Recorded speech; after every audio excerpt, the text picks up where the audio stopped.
Hey everybody, in this video, I will show you exactly how to index Blogger posts in Google Search Console in 2023. Make sure to watch the video until the end to get the most out of it. First of all, open blogger.com on your web browser. Here are different options. Click on the I button to tap on View. From the Demo tab, copy the link. Then search in your web browser Google Search Console. Then open the Google Search Console Tools link. Improve your performance on Google Search and then click on Start Now. Welcome to Google Search Console. There are two options, Domain and URL Prefix. Add the URL of your website, then click on Continue.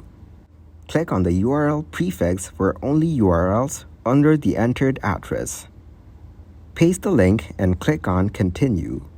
Then, download a file and click on Verify.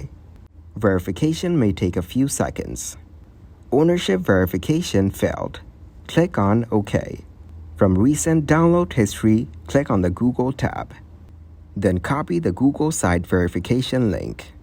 That's how you can add an index to Blogger posts in the Google Search Console. Click the link given in the description box to create your account. That is it for this video.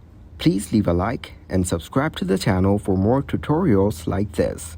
Thanks for watching. Goodbye.